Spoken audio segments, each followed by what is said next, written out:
Ya, listo. Hola, ¿qué tal? ¿Cómo están todos? Un gusto nuevamente estar con ustedes.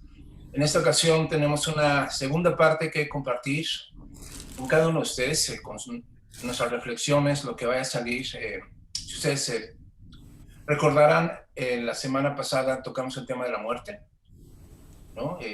Todas las aristas, todas las cuestiones, todos los problemas fascinantes, complejos que giran en torno a ella, de sus simbolismos, de la manera en que fue desarticulada de la vida y cómo nosotros comentamos la importancia de volverla a integrar y de reflexionar desde ese lugar de integración de ambas categorías que se compenetran y que se implican una a otra, ¿no?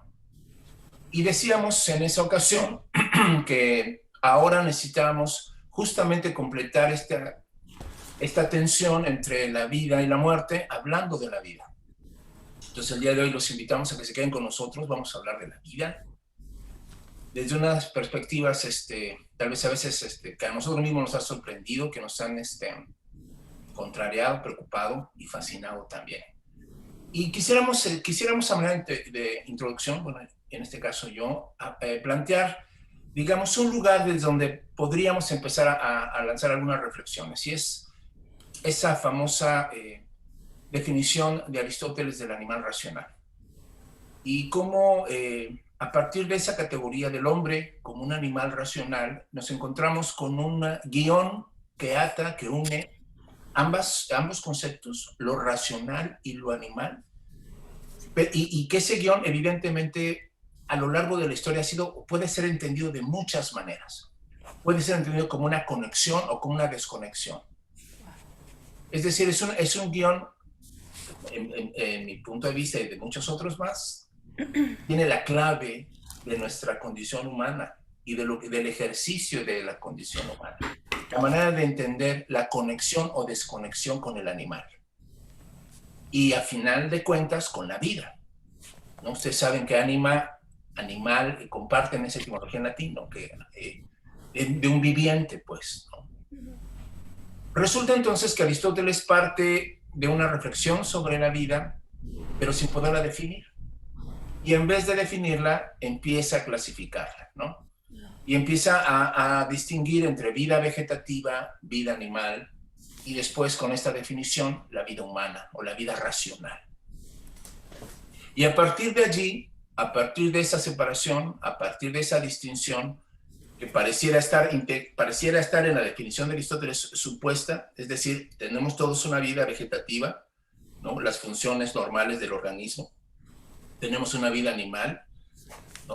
La motricidad, el desplazamiento, algunos dirán la pasión, ¿no? Algunos dirán los instintos, ¿no? Y a esto acompañado de la dimensión racional. Bueno, pues esta separación, esta distinción ha generado a la vez pues un montón de problemas, porque en la Edad Moderna estas separaciones dio a también una especie de especificidad enorme de disciplinas y de teorías y de conocimientos, de ciencias, ¿no? La embriología, la neurología, la psicología, todas ellas hablando de la vida, todas ellas clasificándola, separándola, distinguiéndola, ¿no? La ciencia médica, la terapéutica, el derecho, o sea, y empezó digamos, esta proliferación empezó a generar una serie de problemas. Queremos entonces hoy hablar en torno a esta situación de la vida, lo que ha implicado, lo que supone, los problemas que nos está el día de hoy poniendo, ¿no?, delante de nosotros, y ver qué podemos aportar sobre esta comprensión. Pues no sé quién de mis dos compañeros Carlos. nos hace favor de continuar. Pues ya, una voz en la lejanía. Sí, sí, Digo, sí, me designó como ¿no? el que sigue. Bueno, la vida es todo, o sea, bueno, para empezar, para definirla, es un problema, ¿no? O sea, para definir qué es vida, qué no es vida,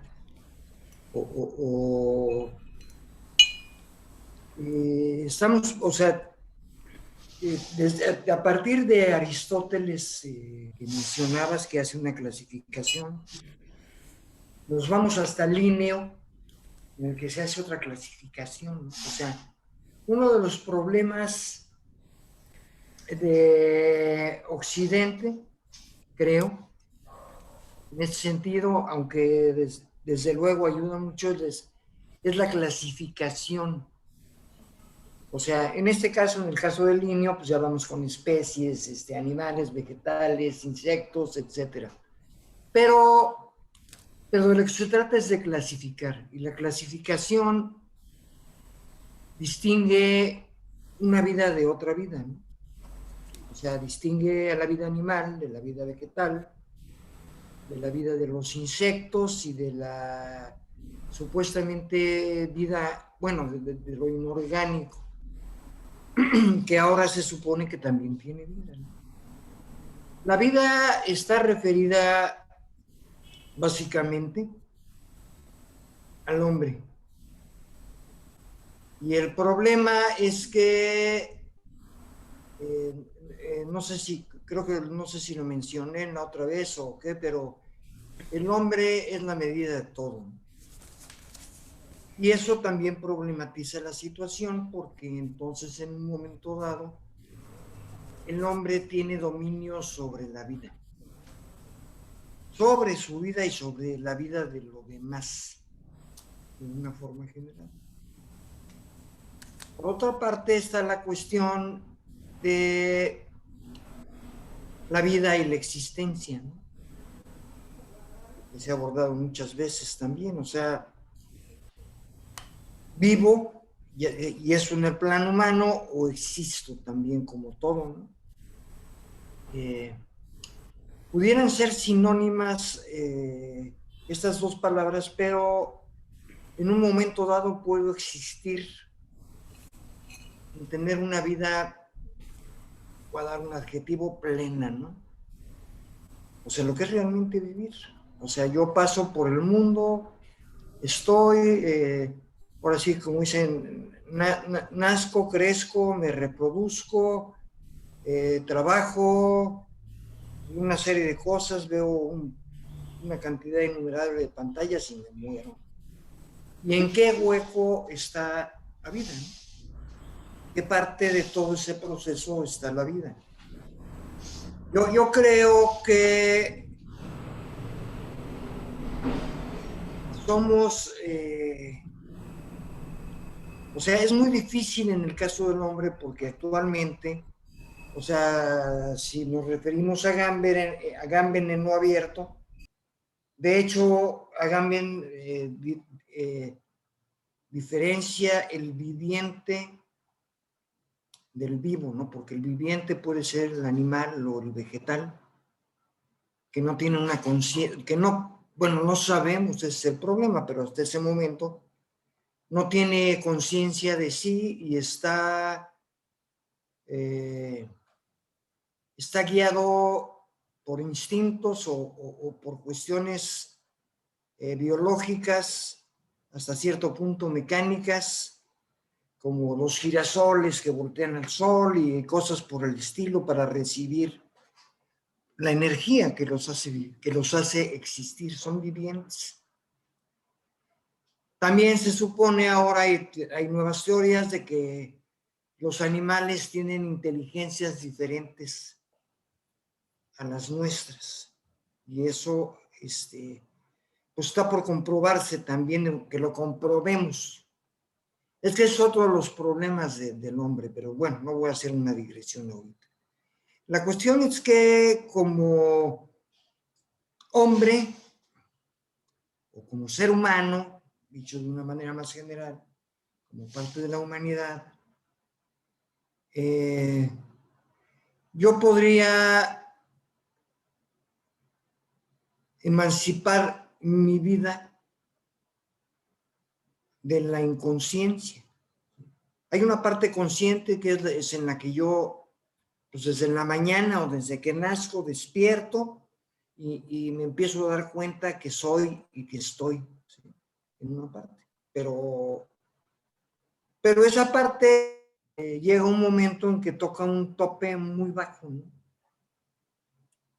Y entonces yo carezco de conciencia de una serie de cosas. Y entonces yo no puedo vivir mi vida en un principio como individuo, luego como comunidad de una forma consciente, ¿sí? Porque estoy guiado por una serie de situaciones que se viven. En términos biológicos, es una de las ciencias que mencionabas, pues yo estoy vivo, ¿no? O sea, yo estoy viviendo, yo soy un ente viviente, pero me permito a mí vivir o disfrutar mi vida en una buena acepción, o sea, saber lo que es realmente la vida, o no me lo permito y por otra parte, pues tampoco se lo permito a los demás, ¿no? Es una cuestión compleja, es una cuestión posiblemente, o sea, que nos pudiéramos llevar pues 8 o 10 sesiones discutiendo esto. Desde luego no lo vamos a hacer, pero bueno, yo aquí me quedo ahorita porque ya voy muy rápido. Miriam, por favor. No, una cosita nada más, fíjate, antes de darle la palabra a Miriam y de algo que mencionaste y que tal vez pueda, Miriam ya lo ha comentado en otras ocasiones y que tú lo estás haciendo, o sea, tú estás, digamos, abriendo una nueva separación que es muy interesante, muy importante, entre entre la vida biológica, entre la vida natural, entre la vida compartida con todos los demás seres y el saber vivir. Wow. Y es allí donde también tenemos un asunto pendiente, ¿no? ¿En qué medida y de qué manera nuestra tradición, nuestra cultura, nuestra política, nuestras cosas conectaron y desconectaron una y otra vez la vida de la manera de vivir, ¿no? Es como un tema tremendo, tremendo por las implicaciones que tiene, ¿no? No sé, Miriam, ¿qué dices sobre estas cosas? Híjole, es muy, muy, muy, muy, muy, muy, muy complejo para meditar muchas cosas, pero aquí creo que me encantó esta parte donde dices que Aristóteles no puede definir la vida. Entonces la vida es indefinible porque sobrepasa nuestra condición humana. O sea, yo creo que eso es así algo ineludible, ¿no? Y bueno, planteo, yo pienso la vida, la muerte, que hay una cuestión de correlación más allá de una cuestión antropocéntrica. Como lo decía Carlos, el hombre es la medida de todas las cosas, que es de un sofista, que ahorita se me va el nombre. ¿Protágoras? Protágoras, ¿verdad? Es Protágoras, el hombre es la medida de todas las cosas. Pero en realidad esto tiene como un doble discurso que ahorita no voy a entrar porque si no nos vamos a ir a otra parte. Y uno de los grandes, vamos a decir, no sé si sea un problema, pero uno de este tipo de cuestiones o de aseveraciones ha conllevado a posicionar al ser humano como centro y como directriz de esta clasificación de qué es la vida cuando la vida nos sobrepasa. Y esta cuestión que no sé quién, creo que decías tú, Armando, que hay que buscar controlarla.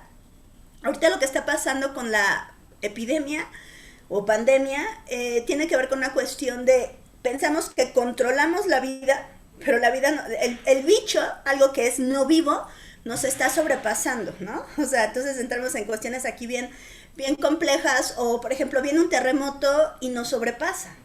Entonces el humano en esta cuestión colonizadora, porque esta idea de modernidad, ¿no? de que el hombre a partir de esta razón moderna, ¿no? que surge con Descartes, va a poder, o esta idealidad de poder dominar el mundo y de poder dominar la vida en otro sentido.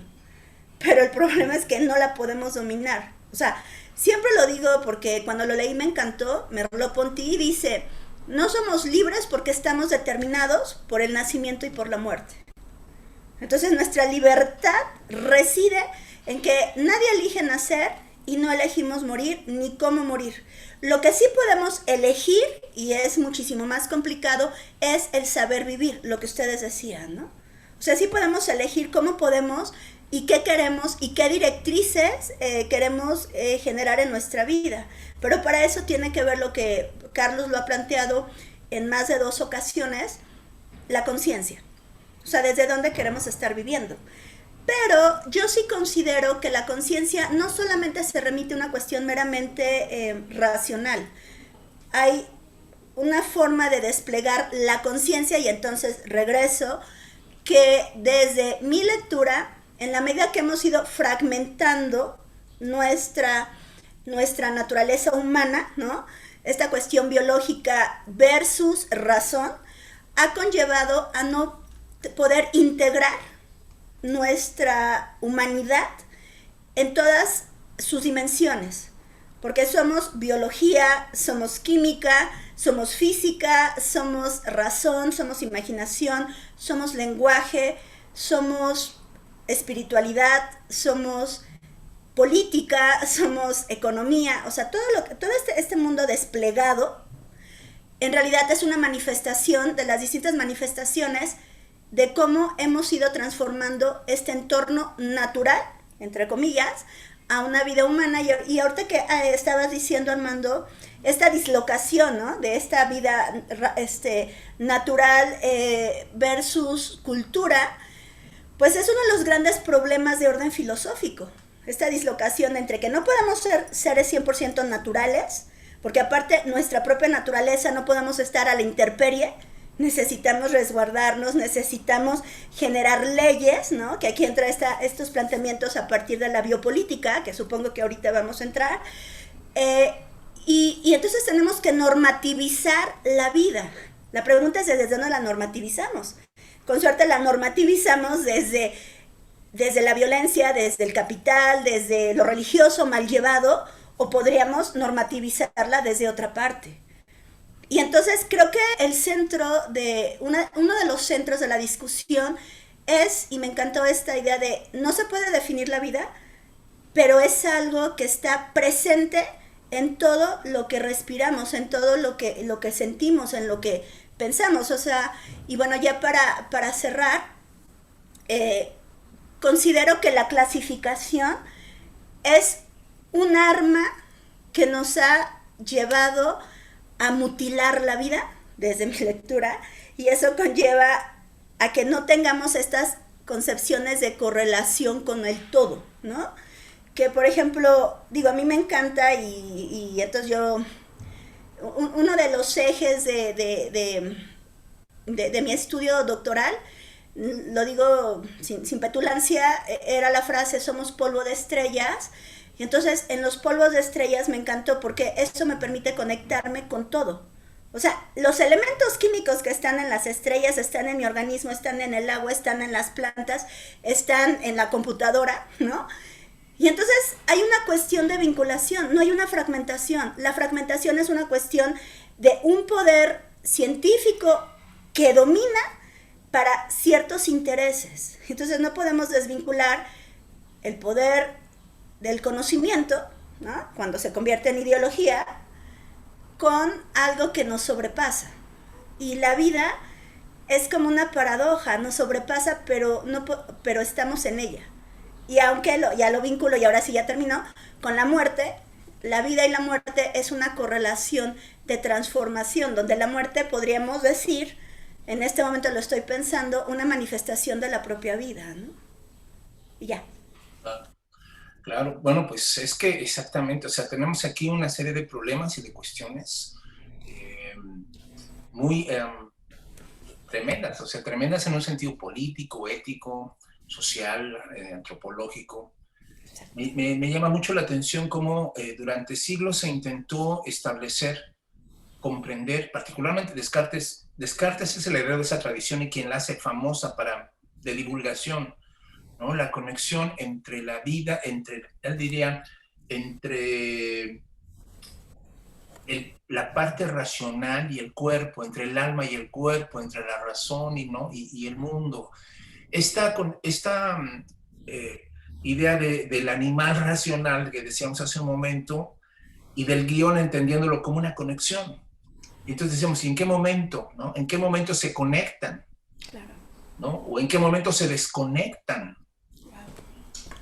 Y aquí yo creo que estamos ingresando a esa dimensión tan ambigua dentro de las cosas inconscientes que decía Carlos. Probablemente para nosotros lo más inconsciente y para siempre inconsciente, y qué bueno que así lo sea, tanto que Pessoa decía, si mi corazón pensara dejaría de latir, y estoy de acuerdo con él, ¿no? Si mi corazón pensara dejaría de latir. Claro. Es que nuestra vida, en el sentido más, digamos, natural del término, nuestra vida vegetativa, diría Aristóteles, no requiere para nada que yo piense. Claro. ¿No? O sea, mis procesos naturales, el metabolismo en mi cuerpo, ¿no? Es la zona inconsciente, o sea, mis hígados, mis riñones, mis neuronas y la manera como están ahorita moviéndose y trabajándose, son para mí el gran misterio dentro de mí, de lo que es la vida. Sí, claro. ¿No? Llevo dentro de mí una zona tan absolutamente ciega para mí mismo, ¿no? Digo, que lo reconoces hasta que te lo extirpan, ¿no? Hasta que dicen, tienes un tumor, cabrón, ¿no? Hasta que te dicen, oye, ya te está doliendo, ya te incomodó, ¿no? Pero hasta la parte de atrás de la espalda, si nadie te dice o no lo haces, sigue siendo una parte ciega para ti. Absolutamente ciega. O sea, esto es fascinante porque el cuerpo a veces llega a estar en esa zona, ¿no? Esos ámbitos de la biología que además solamente pueden reconocerse como objetivados.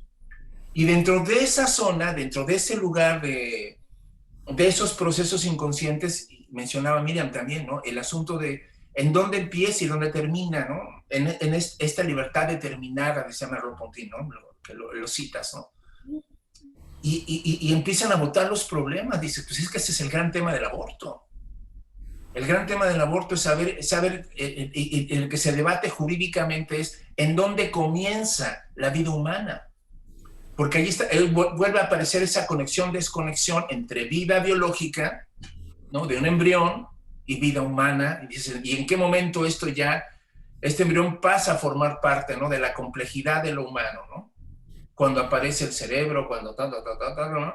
O los mismos medievales se preguntaban en qué momento es que el alma ingresa a este cuerpo para que se vuelva un ser vivo, ¿no?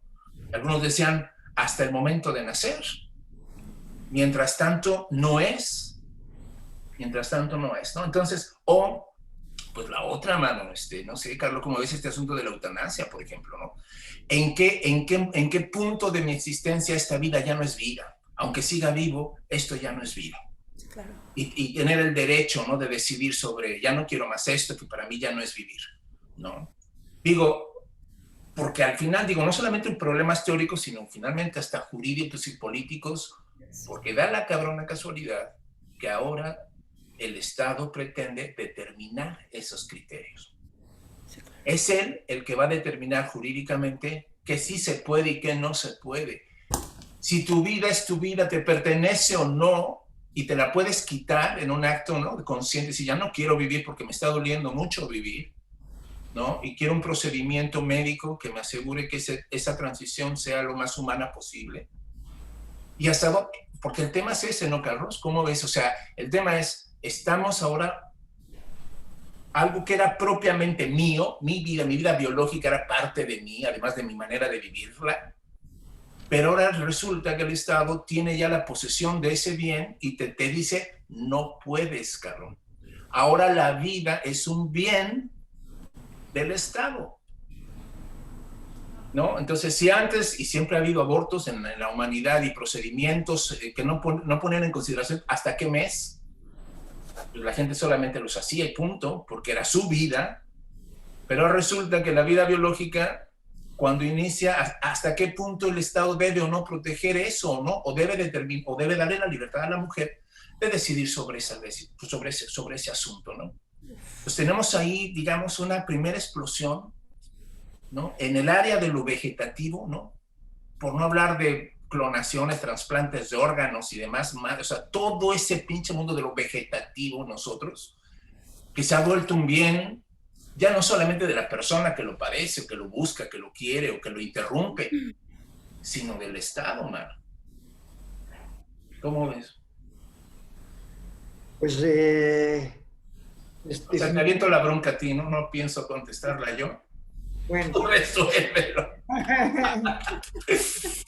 O sea, el problema empieza, no sé si hace cientos de miles o millones de años, en el primer en el momento en que alguien, ya aparte de la conciencia que tiene de que ya esa parte o es él o ella o lo que sea, empieza a discernir. Entonces discierne entre lo que es bueno para comer y lo que no es bueno para comer y una serie de cosas así. Y eso lo lleva en un momento dado, o sea, entre eso, la religión y la jefatura del clan o el rey, faraón o lo que sea, o sea, el hombre empieza esto con religión y política, básicamente. Incluso los ciclos ¿cómo se llama?, de sembrado y cosecha y todo eso están cifrados sobre creencias religiosas y sobre creencias políticas. O sea, el religioso, el hombre religioso no piensa, cree. El hombre político tiene la capacidad del pensamiento y del poder por lo mismo. O sea, porque tiene en un momento dado la capacidad de discernir. Y entonces ahí empieza a ver, pero lo que hablaba de las divisiones, la fragmentación del hombre en tantas cosas, ¿no?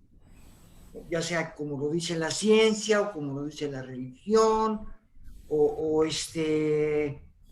como lo dicen las élites o como lo dice el Estado, etcétera. Entonces, en un momento dado somos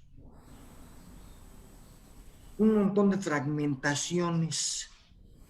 O sea, no estamos integrados. O sea, el problema es que después de esos millones o cientos de miles o miles de años, vamos a hablar de las civilizaciones Asiria y Egipto y todo eso, que son muy recientes realmente, ya están muy centradas en todo eso. O sea, ya se ve claramente cuál es la división entre, bueno, claro, hay una mezcla, pero es una mezcla conveniente entre creencia y política, ¿no? Y la política utiliza a la creencia. Desde entonces, o sea, las ideologías no existen como tales, pero ya están ahí. Entonces, nos empezamos a fragmentar y nos fragmentamos entre creyentes y no creyentes o creyentes de una secta o de otra, de una religión o de otra, y en creyentes de una ideología o de otra, y llegamos al momento de la especialización, que es el que estamos viviendo y que sería el que nos interesa, ¿no? Y entonces llegamos al momento a partir de la revolución, de la primera revolución industrial, a la especialización. Desde luego, desde tiempos muy lejanos, el que era bueno para ser arquitecto, pues era arquitecto, ¿no? Y el que era bueno para, no sé, para sembrar o lo que sea, pues era el que sembraba. Pero llegamos al momento en que todo esto se divide y se clasifica. O sea, yo por eso estaba hablando de la clasificación. O sea, la clasificación es de lo que habla Foucault con la individuación, que la maneja Jung, pero de otra manera. Es el mismo término, pero muy diferente.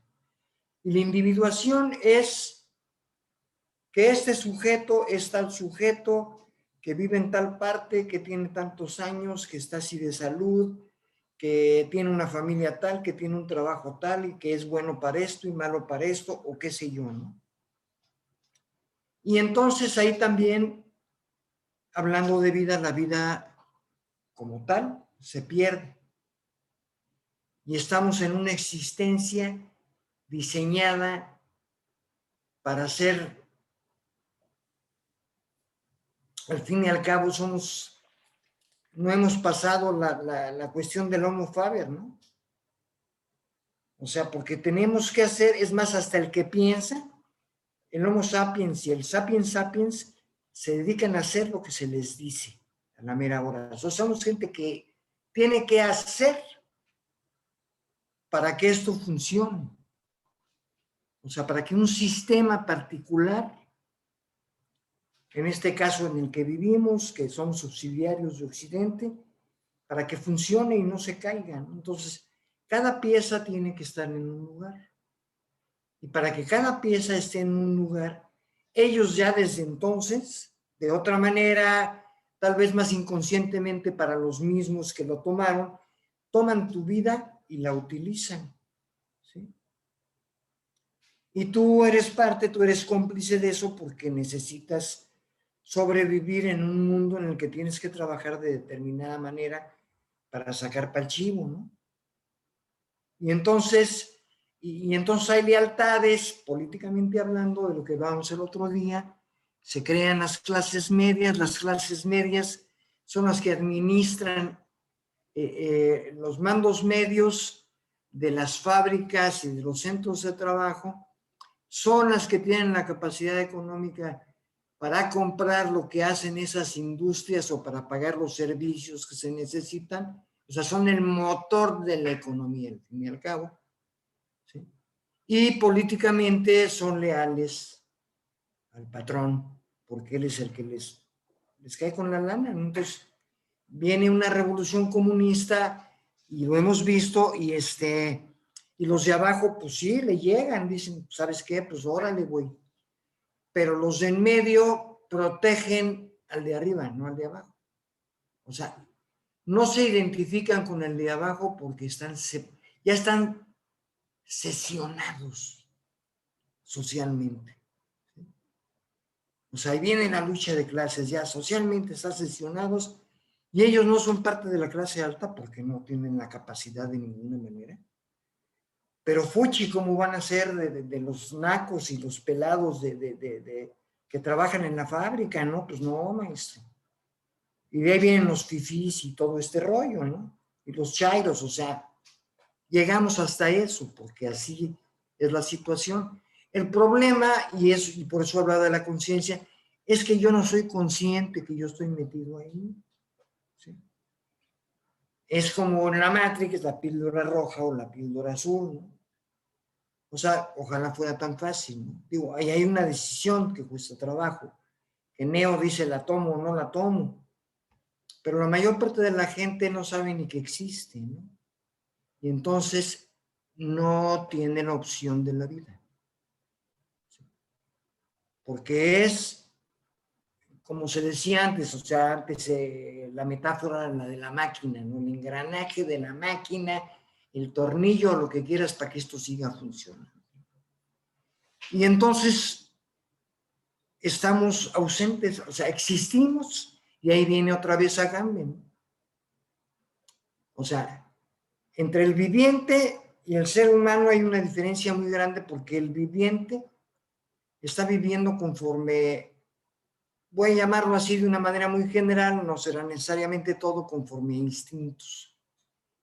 Y el hombre tiene una base racional conforme a la que debería y una conciencia como bien dijo Miriam, mucho más amplia que tiene que ver con el cuerpo y con todo lo demás, que debía de darle esa opción, pero no puede tomarla o no quiere tomarla, no sé, ¿no? Y entonces existe, y entonces de lo que habla Agamben también, que es de la máquina antropológica, es que, pues, bueno, no lo dice así, pero se atora y revira para atrás, y entonces el animal racional, por ahí va, se vuelve un racional animal, ¿no? O sea, ya no hay un cierto mandato de lo racional en cuanto a conciencia y también en cuanto a pensamiento. Pero en cuanto a conciencia, saber quién eres y entonces se maneja de acuerdo a sus deseos o a los deseos que le sembraron. Y estamos hablando de instintos, ¿no? Digo, porque no me van a negar que toda la publicidad va hacia las emociones para que vayan, o sea, viene el instinto, empuja la emoción y a ver, ¿de a cuánto cuesta, carnal? Vamos a darle, ¿no? Y vamos a hacer lo que nos dicen y esto está muy bien y vamos a ver el Super Bowl, que por cierto estuvo malísimo. Y me preguntan, les voy a decir que me invitaron a cenar y a verlo, pero bueno, pero esa es la cosa, ¿no? Entonces seguimos y el rito, que esa es otra cuestión de ser humano, ¿sí? Se trastoca en un borregueo, ¿sí? Vamos al almacén o vamos al fútbol o vamos a las pantallas, o sea, ya no hay rito y no hay iniciación, ¿sí?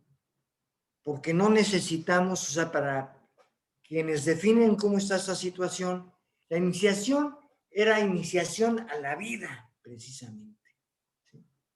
Era iniciarse a la vida, sea en la vida adulta o lo que sea, pero era iniciarse a la vida, porque sales de la niñez, dejas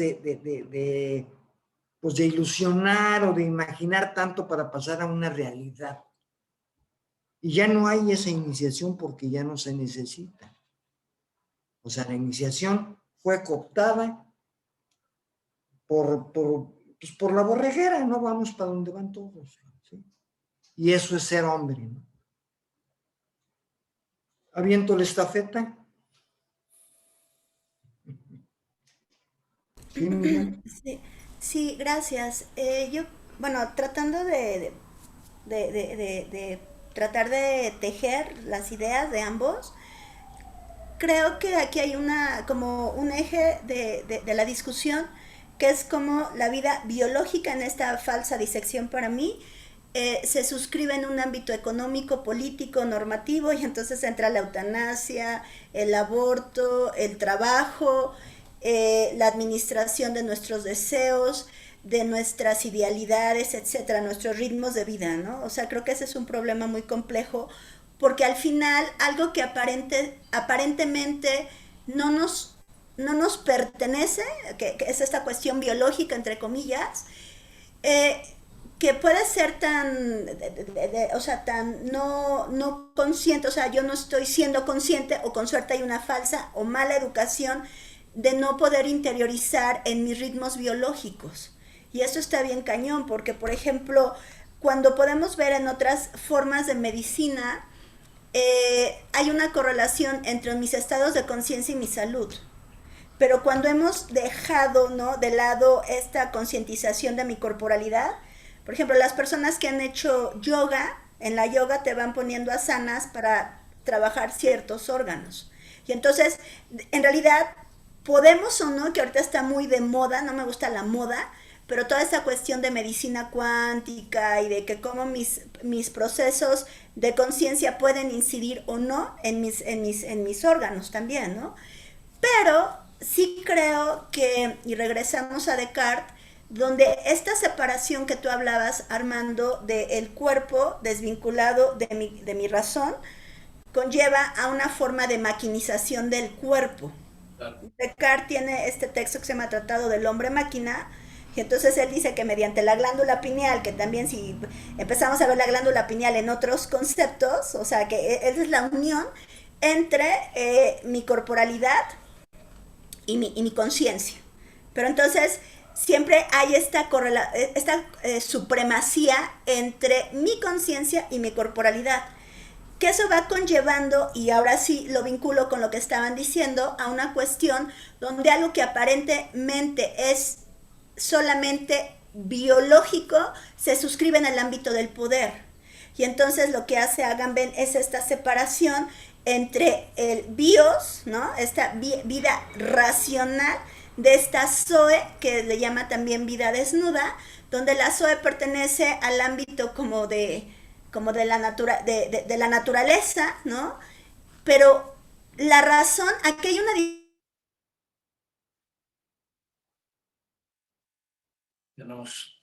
Tenemos un problema con... Parece que se congeló la imagen. Uno de los problemas filosóficos y antropológicos por excelencia donde hay una separación entre mi vida biológica y mi vida racional. Por ejemplo, yo me pongo a pensar bueno, no me pongo a pensar, cuando estoy comiendo, ¿no? Puedo estar disfrutando la comida, estoy degustando cuando me gusta, pero está trabajando mi aparato digestivo, pero puedo estar pensando, puedo estar disfrutando. Entonces, ¿cuál sería esta unión? Que bueno, eso lo podemos... Bueno, yo pienso que la unión es la conciencia, lo que dice Carlos, ¿no? Pero la conciencia se despliega en múltiples formas. Es muy interesante porque el poder normativiza, politiza, domestica nuestras funciones biológicas, nuestras funciones fisiológicas, nuestras idealidades, nuestras formas de concebir la vida, la muerte, la sexualidad, nuestros miedos, y nos condiciona. Y entonces pensamos, ¿no?, que aparentemente somos libres, pero como muy bien Carlos lo decía, somos presas o borregos de un poder que es intangible. Y entonces está en la publicidad, está en las escuelas, está en los trabajos, que esto es muy fuerte porque, por ejemplo, bueno, Armando y yo que estudiamos filosofía, bueno, por lo menos supongo que a ti también, Armando, te decían, ¿cómo vas a estudiar filosofía? Te vas a morir de hambre, ¿no? Entonces, tienes que trabajar en administración o abogado, o no sé, otras profesiones, porque no, te vas a morir de hambre. Pero entonces ya te están condicionando, ¿no?, una forma de ejercer una parte de tu sentido de vida porque no entra dentro del mercado. Por ejemplo, Adam Smith dice, la filosofía no sirve porque no genera mercancías. O sea, hay que producir. Entonces, lo que decía Carlos, estamos en el Homo Faber, dijiste, o sea, que estamos en esta cuestión homo económicos de estar produciendo, pero esto conlleva un sinsentido y entonces por eso llega a que las personas les guste ver el Super Bowl, y yo sé que a Carlos no, y piensan que esos son como los estados de tratar de expiar, ¿no?, todo este ritmo que no nos conlleva a... Me gustó mucho esta parte que Carlos dijo hace rato, de saber vivir. O sea, el problema no solamente es como vivir biológicamente, me despierto, voy al baño, me lavo los dientes, etcétera, y entonces hago mis funciones fisiológicas, que creo que esa es la parte que dice Carlos, ¿no? O sea, esa es una cuestión como muy, muy básica de pensar que eso es la vida. Y ese es el gran problema. Ahorita con lo que estamos encerrados, no solamente encerrados, sino en nuestra vida cotidiana, la mayoría de las personas piensan que la vida, o hay una falsa concepción de la vida desde un ámbito muy mecanicista, ¿no?, de que la vida solamente remite a lo biológico, cuando la vida en su forma o en sus dimensiones muchísimo más expansivas no remite a una vida biológica, y entonces entra el aborto, y entonces entra la eutanasia. Por ejemplo, yo en lo particular, donde hay esta separación entre dónde empieza la vida y dónde, creo que la vida es un continuo, pero las diferentes formas de cómo se va complejizando la vida, ese es otro boleto. Pero, por ejemplo, escuchas a los a los antiabortistas. Ellos están peleando por una vida biológica, no por una vida existencial, humana, plena. ¿De qué sirve que alguien traiga un hijo al mundo cuando lo va a prostituir, cuando no lo va a cuidar, cuando le va a sacar todos sus traumas, etcétera? Y entonces eso está bien complejo, porque yo siempre he pensado, bueno, no sé si siempre, que la vida no solamente remite a una cuestión biológica. O sea, plantearnos sobre la vida, tendremos que plantear la vida idealmente, esta es una idealidad, debería de formarnos idealmente como seres, como lo dijo Carlos al inicio, seres humanos plenos. Entonces, ¿de qué sirve que esté ahí, por ejemplo, enferma? Bueno, espero nunca nos pase a los tres, no a nadie, y no podamos ejercer nuestro derecho a bien morir. Y entonces la gente se muere porque no queremos que se desconecte, etcétera.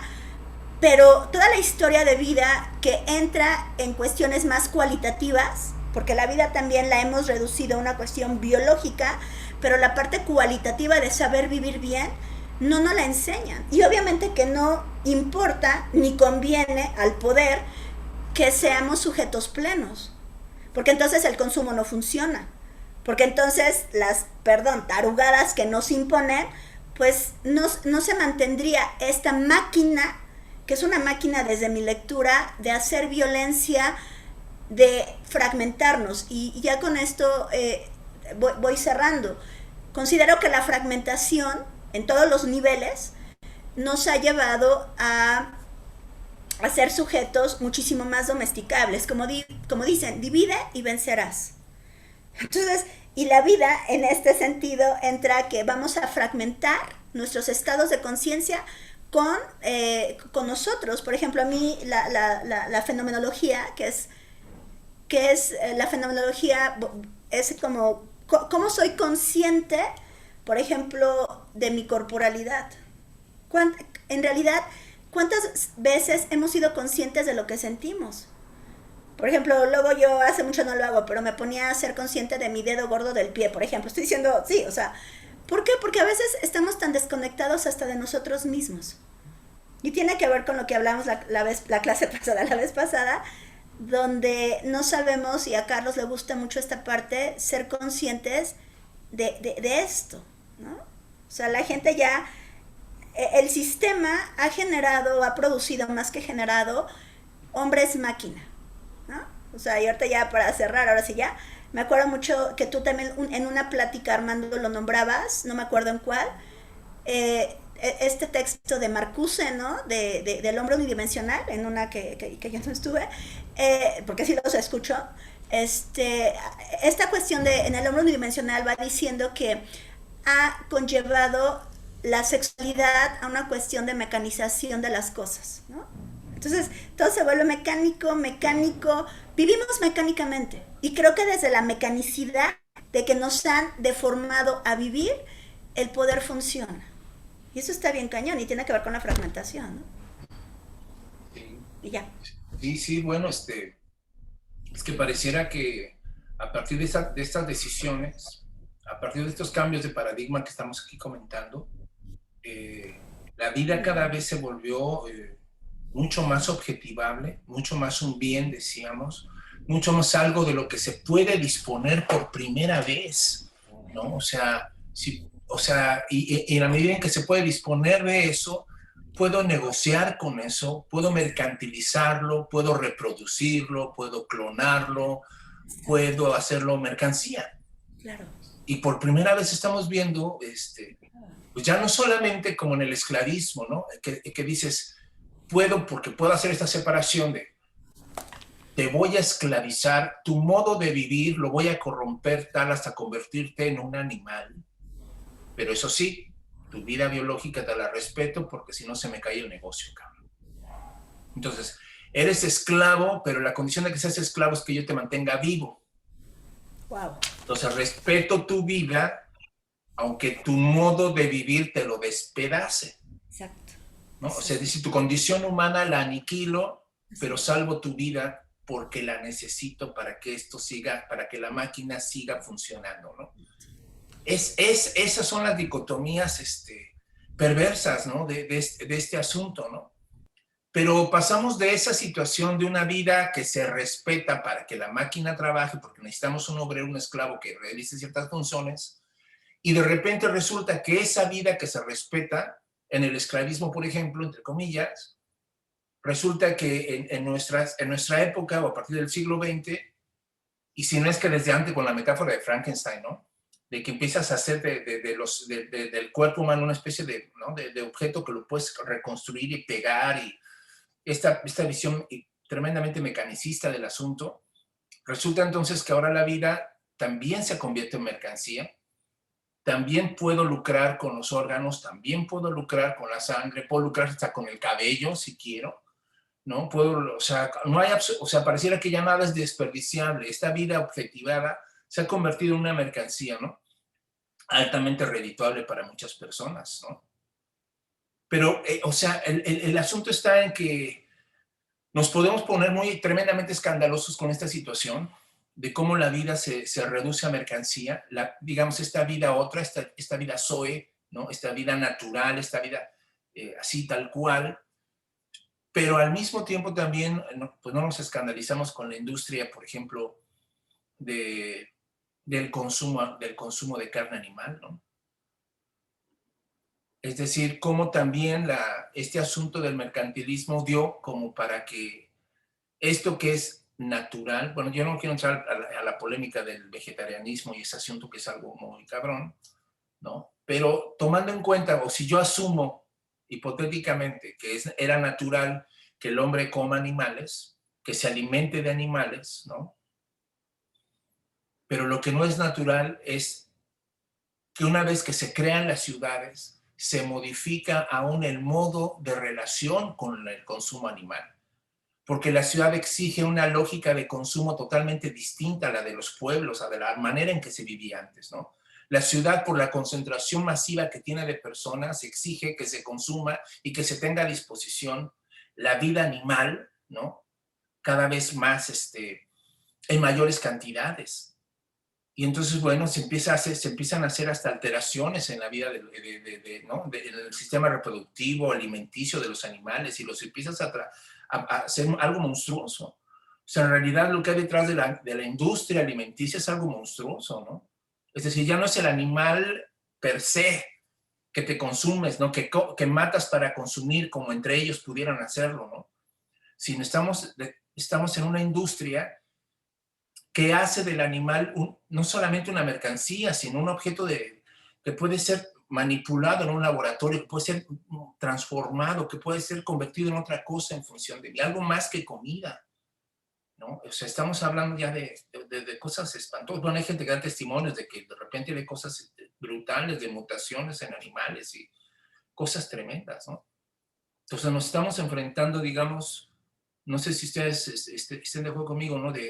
Donde no solamente la vida vegetativa, sino la vida animal, en términos así, también se ha convertido en una mercancía espantosa, ¿no? ¿Cómo ves, Carlos?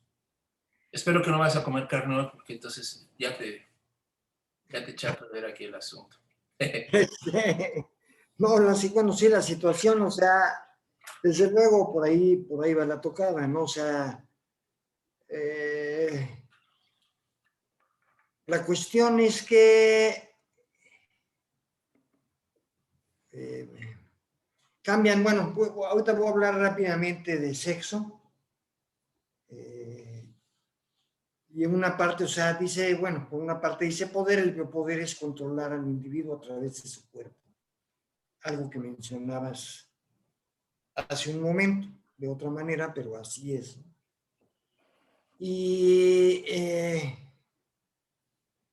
en el siglo XVI, XVII, el poder y la iglesia, bueno, y más que nada, perdón, no es cierto, del XIX, la época victoriana, hay una confluencia entre el poder y la iglesia o sea, por eso hablé, o sea, unas son creencias y otros pensamiento. Cuando el pensamiento lo controlas a través de creencias, ¿sí? Entonces haces funcionar las cosas. Entonces, dice que el sexo es pecado. El sexo no era pecado en el siglo XVI, XIV, XV, o sea, digo, a menos que te la pasaras, no sé, todo el día, excesos gruesos, ¿no? Pero no era pecado como tal, ni te ibas al infierno de esa manera. Entonces, se prohíbe el sexo y se le da una condición moral, que es lo que hace la iglesia, entre el bien y el mal, ¿sí? Al sexo. Porque se pierde mucho tiempo en el sexo, pues a la gente, pues en los campos y acá en las campiñas y en Europa, pues se la pasan acá sobre el pajar dándole duro y no trabajan, y en lugar de levantar el trigo, pues ahí están dándole, ¿no? Y lo mismo hacen la gente que trabaja en las oficinas y, bueno, no las oficinas, en las fábricas, o sea, la gente... también hay casos, ¿no? Sí, sí, también. Ya las cámaras han dado testimonio de que... Cada vez hay más, pero en aquel entonces, pues a lo mejor no era tan frecuente, pero esa es la situación y de repente cambia precisamente, ¿no? O sea, de ser un pecado y algo abominable a que en todas las películas, en todas las series y en donde sea, todo mundo está cogiendo. O sea, una película o una serie de televisión o lo que tú me digas, que no haya gente cogiendo, nomás no. Entonces ahora cambiamos. ¿Sí? Ahora el sexo, como es aparentemente, y además ese era el placer de la clase baja, porque el sexo, no, o sea, muy caro salía porque tenían hijos a lo güey, pero el sexo pues no te cuesta, es un placer que no costaba, sino pues vamos a darle, convenzo a la chava o convenzo al güey, órale, ¿sí? Y ahora, o sea, ¿por qué? Porque es una forma de diversión y de distensión, ¿sí? Entonces ahora el sexo no solo no es malo, sino que es muy deseable. Entonces, o sea, la gente en general dice, no, pero qué pecado, hemos cambiado nuestras costumbres morales. No, no, no, no. Todo está en función del mercado. Si vamos a la cocina, saben que las mascotas es un mercado brutal, ¿no? Pero entonces, de repente dicen, no, adopta un perro. Y dice, oye, qué buena gente son estos cabrones, que están diciendo que la gente adopte un perro para no dejar al pobre perrito allá. No, no, no, es una cuestión práctica. El perro es costoso en la calle porque produce basura, está fregando. Entonces, si te lo llevas a tu casa y tú lo mantienes, ya estamos resolviendo un problema, ¿sí? Todo es, no hay nada desde la cuestión de la bondad, todo es cuestión de práctica. Claro, te lo ponen como, ay, salgo un perrito, ¿no? Y la gente, ay, las niñas dicen, sí, vamos por el perrito a la calle, ¿no? Mi hija rescató un perro, por cierto, en Pachuca. Y yo tengo un perrito que me regalaron, o sea, yo los amo, pero yo hablo de eso, hablo de que todo es consumo, todo es mercado, ¿sí? O sea, porque además, o sea, la cuestión es que tú te puedes, puedes aspirar al aborto o a la eutanasia hasta que se legisla sobre ello, ¿sí?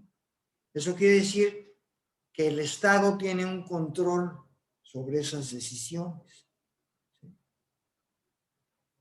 Mientras no puedes, pero el Estado, por otra parte, hace guerras y mata gente a los hijos de la fregada, ¿no? O sea, y no solo es una cuestión moral, digo, es una cuestión moral, es una cuestión de ética. Pero por otra parte, pues se van a Siria y acá y allá, y matan y destruyen y hacen una bola de cosas, porque es conveniente. No hay respeto a la vida, o sea, el respeto a la vida, el respeto a la, ¿de qué me estás hablando, cabrón? Sí, ¿de qué me estás hablando? El único que no puede, o sea, el homicida, si lo agarran, es castigado por la legislación, pero con el suicida se la pellizcan, porque no lo pueden castigar, no hay forma de castigar. O sea, es como en los programas estos de televisión, donde es una cuestión de lo más ridícula, paradójica y todo, que está el asesino o el malo, y entonces se pone una pistola y en eso llega la policía, ¿no? En Criminal Minds, por ejemplo, ¿no? Y entonces los agentes del FBI le dicen, no te vayas a disparar, culero, si no te mato. Disparo. No te vayas a disparar, no te disparo. Dices, ¿qué onda? ¿De qué me están, otra vez, de qué me están hablando? O sea, qué fregados, o sea, ¿cómo obligas al suicida a no suicidarse con la amenaza de una pistola? O sea, es una ridiculez terrible.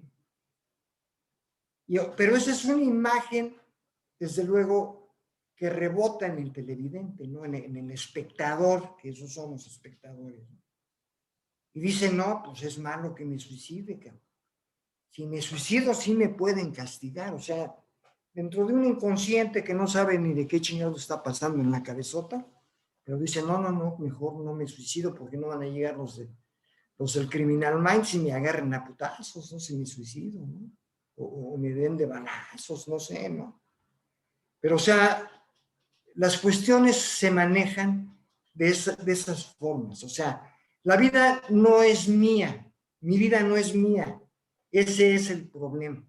Y Es que, yo estoy de acuerdo. Perdón que te interrumpa ahí, Charlie, pero es que estás dando con ese ejemplo, ¿no?, tan bueno que pones, estás dándome el clavo. O sea, ese cabrón lo pueden amenazar con la pistola en la mano porque el mensaje es: tu vida nos pertenece, cabrón. Nosotros te podemos matar a ti, tú no te puedes matar.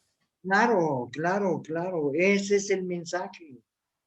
Tú no te puedes matar, o sea, porque además si el policía te está, o sea, hay una bola de símbolos encima. Claro. Si el policía te está amagando con su pistola, es que estás infringiendo la ley poniéndote la pistola, ¿sí? Y entonces ya hay una cuestión psicológica que dice, no, pues no me puedo poner una pistola y menos enfrente de la policía. O sea, para empezar hay un castigo social sobre el suicidio, o sea, hay una estigma para la familia, hay un desmadre, ¿no? Pero aparte está la cuestión judicial, ¿no? Y esa es la fragmentación. O sea, y ese es el problema de decir, de lo que decían las dicotomías cuerpo y alma, o cuerpo-mente, o cuerpo lo que sea, ¿no? Somos uno. O sea, estamos integrados y la especialización nos desintegra, como dicen los dueños, tear apart, ¿sí? Nos hace pedacitos, nos hace cachitos, y este es Carlos, el escritor, y este es Carlos, el no sé qué, y este es Carlos, el enfermo, y este, y, o sea, y se ve en los títulos que se nos da ahora también, ¿no? O sea, si estás en la computadora, pues eres un usuario del servicio, ¿sí? O si subes al camión, eres usuario. Si votas, eres ciudadano, ¿sí? Y hay una serie hay una nomenclatura amplísima para designar a un solo individuo de acuerdo a lo que está haciendo. Hay, por lo menos, he leído como, o sea, lástima de mi memoria, como 10 términos para designar a un individuo de acuerdo a la actividad que está realizando, o de la que es sujeto, ¿no? Como se ve. Sí. Y si eres y si robas, pues eres un infractor de la ley. Y así va, ¿no? O sea, y cuando eres hombre, o cuando eres ser humano, ¿no? Cuando eres ser humano y cuando te perteneces. Sí, y esa conciencia, ¿no? Claro, o sea, hay una cuestión entre el New Age, que tiene que ver también con el nombre de la holística que se empezó a utilizar de esa manera hace unos años, y lo que es realmente holístico, que es uno, ¿no? Es el todo. Es el todo. O sea, y más allá de que no, si se lo pido al universo se me va a dar, o no sé qué mamarreta, ¿no? O sea, estoy ligado a todo lo que dice. Yo creo y estoy de acuerdo con Miriam de que estoy ligado al universo de todas maneras. Porque tanto físicamente como espiritualmente y como pensamiento soy parte de todo. Pero no soy yo. O sea, yo no soy yo. Ahora sí que yo soy otro que no es el otro, a través del cual aprendo, sino yo soy otro que es el que quiere, pues, mi patrón, o el gobierno, o Juanito Pérez, o mi mamá, o lo que ustedes me digan. Pero yo no soy yo. ¿Viene? Híjole, está muy, muy cañón lo que están diciendo. A ver, aquí ya no sé ni por dónde empezar, de verdad. Cuando estaban hablando de estas clasificaciones, y no sé, ahorita estaba pensando en que la diferencia entre una especie de mono y nosotros humanos es el .001, algo así, ¿no? Entonces no hay una diferencia tan tajante. Sí, sí, sí, sí. Pero hemos hecho una clasificación nuevamente del poder, ¿no? Bueno, hay que clasificarla por razas, por clases sociales, por géneros, por condición, hasta, por ejemplo, condiciones, yo sería, ¿qué? Como uso lentes, ¿cómo le llaman?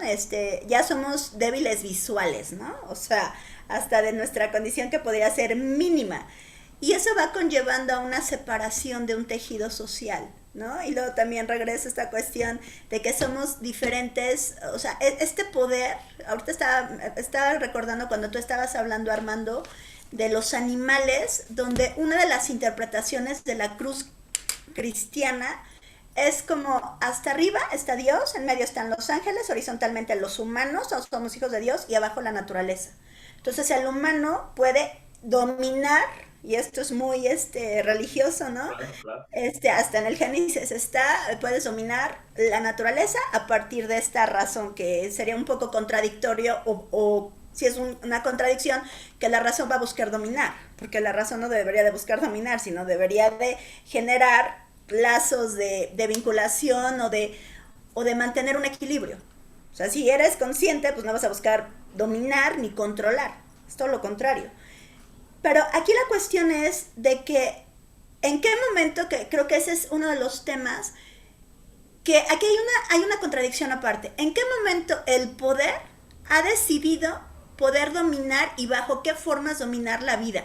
No solo humana, sino en todos los niveles, que contradictoriamente no la puede dominar. Por ejemplo, un día leía un libro de bioética donde decían que, o sea, que con todos estos modelos de clonación se podía clonar la capa de ozono, pero porque no convenía a las grandes petroleras clonar la capa de ozono, porque en el Ártico, en la Antártida, no me acuerdo, en la Antártida, en el Ártico, si no mal recuerdo, bueno, arriba en Alaska, hay mucho petróleo, así por donde tú vives un poquito arriba, hay mucho petróleo, entonces como es muy caro extraerlo, con la desintegración de la capa de ozono es más fácil extraerlo, ¿no? Entonces hay estos intereses económicos de lo que están diciendo, que es una cuestión, desde mi lectura, de terrorismo universal. O sea, dice Carlos, Iván y invaden Irak o invaden Afganistán, bueno, Siria en estos momentos, Palestina, pero que haya a partir de intereses económicos un desastre con la naturaleza, con los animales, eso no pasa nada. Vivimos en unos dobles discursos morales, políticos, impresionantes, que entonces nos hacen coco wash.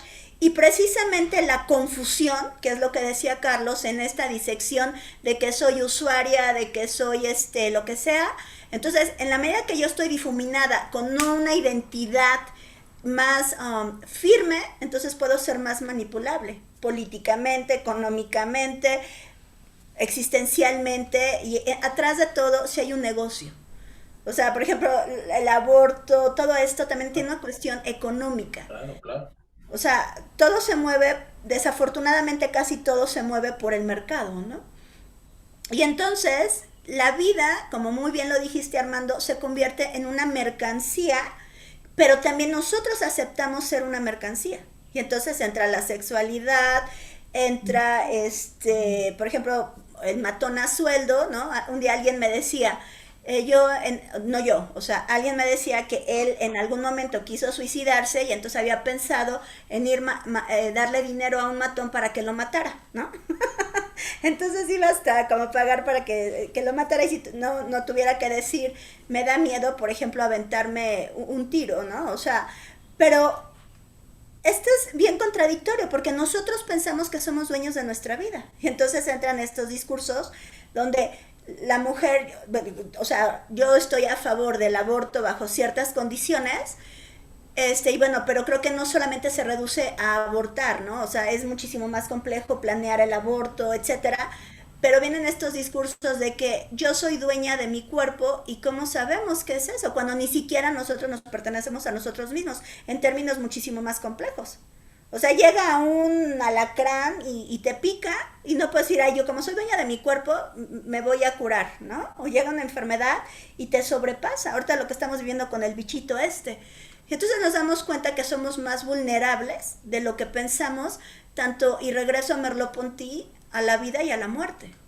Y eso está bien cañón, porque ya no es, la muerte es como el parteaguas de que yo, aunque dijera, no me quiero morir, me voy a morir, ¿no? Entonces yo no me puedo, mi vida no me pertenece. Entonces, como no me pertenece mi vida, en un sentido real, ha llegado el poder y hay como una doble coerción de entender que en un sentido amplio nadie le pertenece a nadie. No sé si me explico esta parte, ¿no? Sí. Entonces, pero como hay esta cuestión de difuminación, entonces el Estado lo coopta, el capital lo coopta y hace estas disecciones para controlar. Pero pensamos que nos controla, pensamos que somos libres. Y entonces pensamos y hemos depositado, y ya con esto voy cerrando, que nuestra vida reside en el dinero que tenemos, ¿no? Y esto lo dice, por ejemplo, Zizek, o sea, tanto dinero tienes, tanto libre eres, puedes hacerte 20,000 cosas. Pero nos damos cuenta que el dinero, que es, ahí tomó el fetiche de Marx, ¿no? Un fetichismo, una sobrevalorización de algo que carece de valor, pensamos que podemos comprar todo. Y entonces vivimos en esta sociedad que somos, alguien lo dijo de ustedes dos, somos muertos vivientes, ¿no? Vivimos en una sociedad muerto viviente. Pensamos que vivimos, pero en realidad estamos muertos porque nuestra conciencia ni siquiera la ejercemos, ¿no? Eso está bien cañón. Sí, yo creo que para cerrar esta sesión tan interesante, vamos a dar una ronda más y concluimos, ¿no? Y yo quisiera retomar esta cuestión que decían sobre el sexo, ¿no? Porque no sé si ustedes recordarán a este hombre que se hizo tan controversial, pero tan interesante en sus posiciones de psicoanalista de izquierda, ¿no? Y que empezó a hacer una serie de observaciones muy interesantes, Wilhelm Reich, ¿no? Y este cuate toca un asunto sobre el sexo que tiene que ver con esta cuestión, y que, por ejemplo, nosotros vemos, ¿no? Hasta en las películas o en nuestras conversaciones con las abuelas, tal vez los que en aquellos años de que teníamos abuelitas, ¿no? Y hablábamos con ellas, que nos decían, no, es que en nuestros tiempos las mujeres se casaban muy jóvenes, casi unas niñas, ¿no? Y qué bueno que ahora pues las mujeres se casan a determinada edad mucho más grandes, ¿no? Y casi siempre cambia como el paradigma y ahora te casas después de que terminas la universidad. Es como la condición, y si no lo haces, ya te cayó el estigma, ¿no? De la soltería, así como una maldición. Y la mayoría de las... Y nadie nos ponemos a pensar que detrás de eso hay cuestiones económicas también.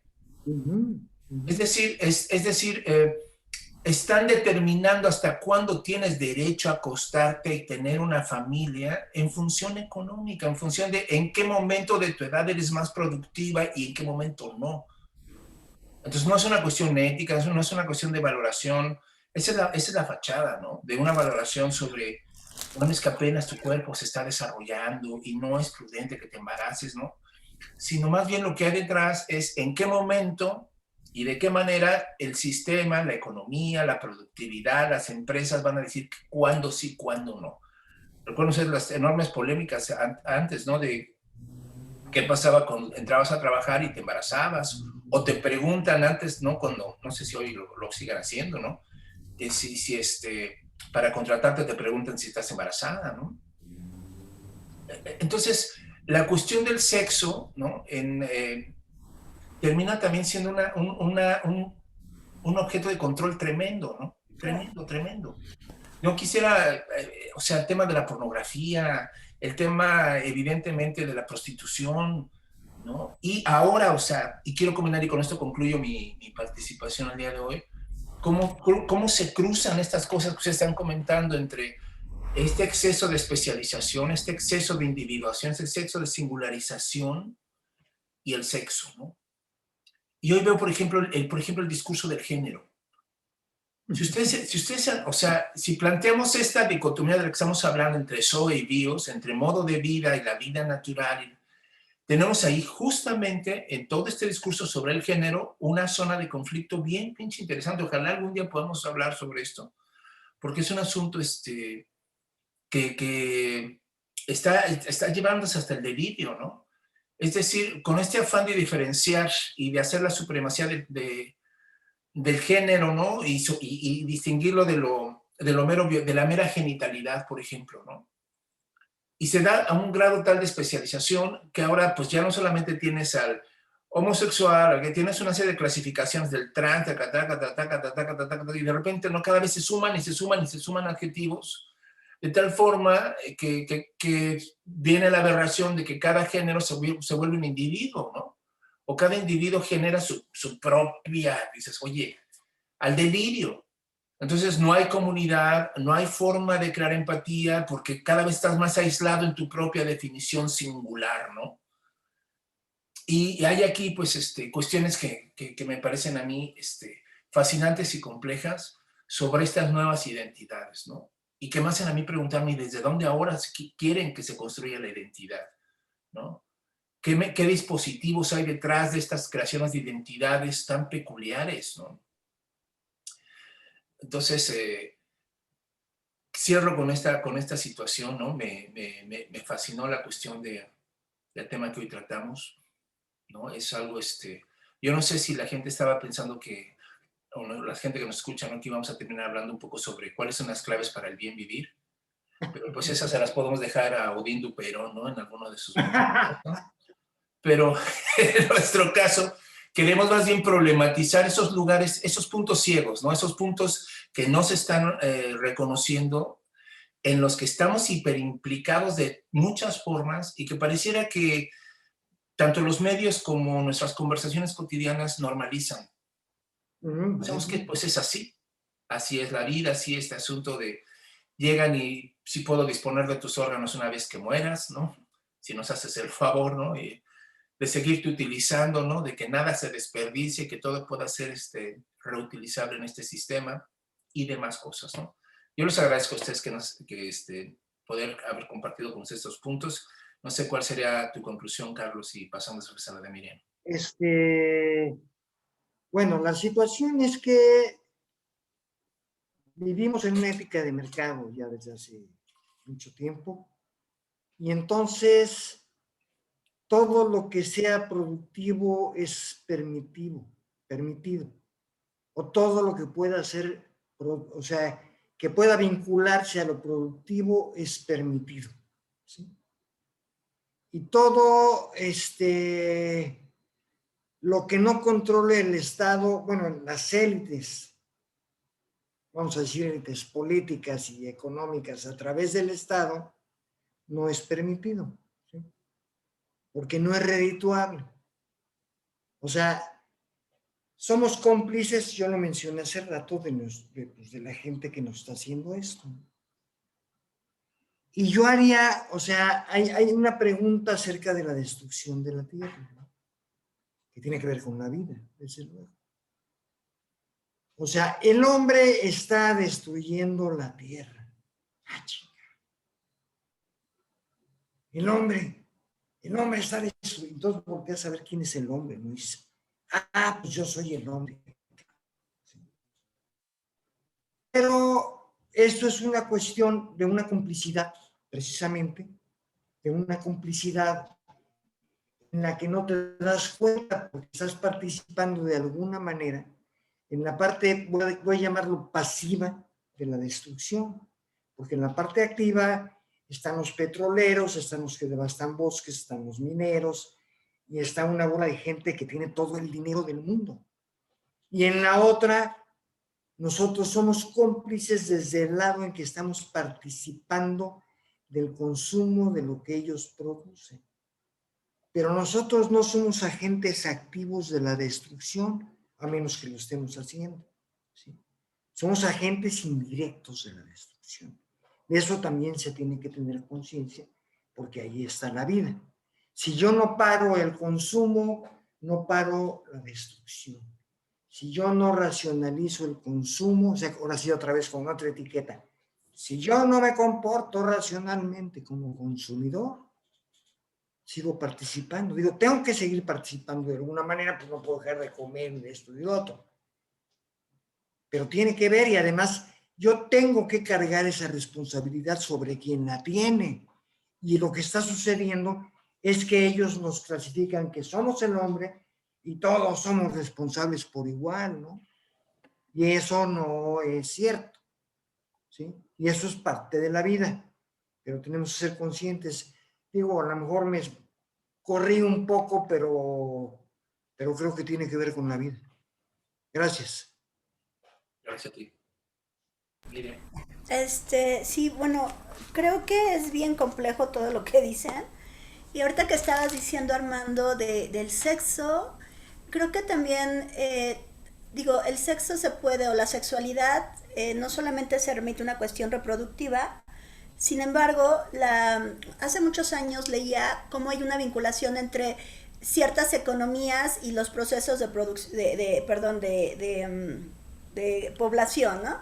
Entonces, que tiene que ver, por ejemplo, en el campo, pues la gente tenía más hijos, pero también tenía que ver con esta cuestión de que necesitaban más manos para, ¿no? Entonces ya ahorita con una sobreexplotación demográfica, hace mucho tiempo alguien me decía que hasta las propias casas están diseñadas para ir bajando la población, ¿no? Entonces antes había quién sabe cuántos cuartos y ahora hay uno, o ya las casas son de 40 metros, y entonces eso también conlleva con una planificación de orden poblacional, y eso está bien cañón. Y entonces también la cuestión de géneros, hay como esta cuestión de hay que buscar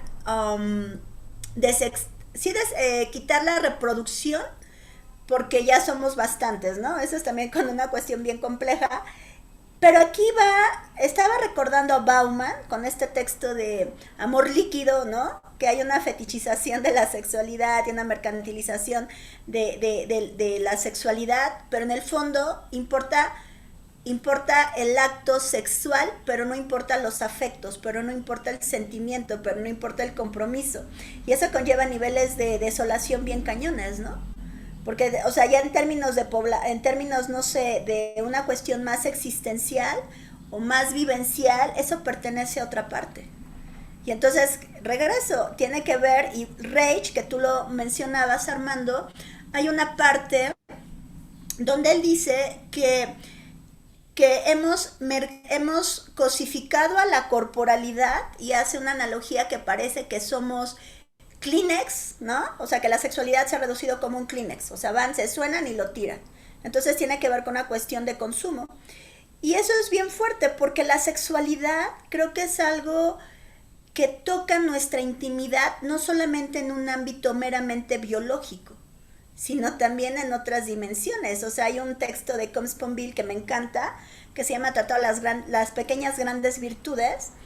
Y entonces va haciendo como toda esta... no es una separación, empieza a discurrir sobre las virtudes, y una de las máximas virtudes es el amor, el erotismo, en un sentido de estar colegido con todo. Y entonces, que también lo toman, por ejemplo, los griegos, el ágape, ¿no? Que el ágape tiene que ver que a partir, y tiene que ver con lo que decíamos la vez pasada, el andrógino, ¿no? O sea, el andrógino como la vinculación entre los opuestos, para poder colegirte con la vida. Y entonces la sexualidad se convierte, o el amor se convierte, en una vía de vinculación con.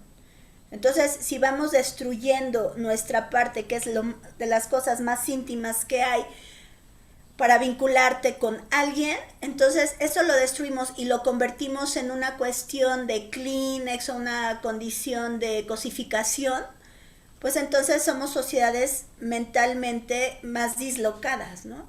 Eso está bien cañón, porque, por ejemplo, cuando tú ves, que esas son de las cosas que más me indignan, que dices, bueno, indignar no creo que sirva de mucho, pero el tráfico de niños, ¿no? La pornografía, la pederastia, que cada vez está más presente. Te agarran de tomar a esta cosa, el Gober Marín, ¿no? Que no sé si vieron, yo no leí el texto, pero vi el documental de Lidia Cacho, y bueno, sí he leído cosas que son bastante atroces, donde hay una cuestión de poder. La sexualidad se convierte también como una cuestión de poder, ¿no? O sea, ¿por qué existe la prostitución? Porque es una cuestión de poder. Está Lagarde, ¿no? De esta antropóloga, donde dice, claro, o sea, yo ya se los dije, y ya con esto voy finalizando, no soy feminista, sí sé que vivo en un mundo machista, pero eso no implica que vamos a seguir con este discurso de estar fragmentando, ¿no? porque esta fragmentación conlleva, y el género y la sexualidad se convierte en un dispositivo idóneo para que todos nos peleemos con todos, ¿no? Entonces tú escuchas a las feministas de la cuarta ola que si ya no están a favor del LGTBI, no sé en cuál van, entonces no puedes ser feminista. Entonces luego ya vienen las transespecies y tú dices, no, pues está cañón, ¿no? O sea, no sé si han visto estas transespecies de que una chica que es noruega o de estos países nórdicos donde dice que es un gato. Le digo, me encantaría ver a esta chica que es gato, es andar corriendo a las 3 de la mañana en, no sé, en Iztapalapa que la quieran agarrar los ratones, ¿no? O querer agarrar los ratones. O sea, hay cuestiones de biología que es biología. Y entonces regresamos al punto. O sea, la biología es biología, ¿no? ¿Cómo culturizamos la biología? Ese es otro boleto. Pero no podemos decir, el cuerpo está separado en los estudios de género, ¿no? O sea, el cuerpo no tiene nada que ver, perdón lo que voy a decir, o sea, la mujer o los trans, pues un hombre va a tener funciones de hombre, de cuerpo de hombre, y una mujer va a tener funciones de cuerpo de mujer, no sé si me explico. No quiero irme vulgar, pero, por ejemplo, yo no, pero una mujer que dice que es hombre va a tener sus reglas, sus periodos, etcétera, no porque se cambie de trans. Entonces hemos perdido, y ya con esto cierro, que tiene que ver que la biología es una de las manifestaciones de la vida.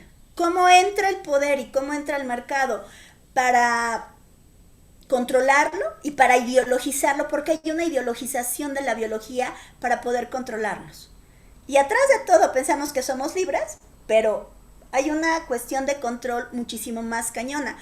Y Michel Foucault dice, en el momento que el poder controla la vida, todo es posible. Y ahora ya vamos a cuestiones más complejas, el transhumanismo, por ejemplo, ¿no? Entonces ya cuando te metes en esas cosas dices, no, esto ya está pero de terror, de película de terror, ¿no? Y bueno, y está muy cañón porque al final, como Aristóteles, no definimos qué es la vida. Claro, No, claro, ¿no? yo no podría. Pero No, bueno, sí, claro, de esta conciencia, nos enfrentamos sí no a pensar lo que es la vida, pero sí a pensar lo que son estas clasificaciones y lo que implican y el poder que está detrás y lo que están haciendo con nosotros mismos, ¿no? La manera como están incidiendo en nuestras decisiones, en nuestras preferencias, en nuestros consumos, en nuestras definiciones personales, aún finalmente hasta en lo que uno cree que es saber vivir. Porque hay mucha gente que está diciendo que sabe vivir porque se está ajustando a estos estándares, ¿no? exactamente. Entonces, bueno, pues seguirán, ¿no?, nuestras reflexiones sobre estos temas, ¿no? Las aristas y las demás cosas que salen de aquí son muchas y les agradecemos a todos que hayan estado con cada uno de nosotros, con nuestros comentarios. Nos encantaría saber también ustedes qué opinan, qué piensan sobre estos temas. Hay un espacio en YouTube donde ustedes pueden dejar sus comentarios o en Facebook cuando subamos este video, ¿no? Les agradecemos mucho que hayan estado aquí, que sigan, que se suscriban, que le den like. Y bueno, pues nos estaremos viendo la próxima semana, que por cierto se acerca el 14 de febrero, yo no sé si valga la pena, ¿no? Seguir con el consumismo y hablar sobre estas situaciones. Les damos mucho las gracias a todos, que la pasen muy bien. Carlos, nos vemos. Miriam, cuídense mucho. Adiós. Ahí estamos. Un abrazo. Bye. Bye. Bye.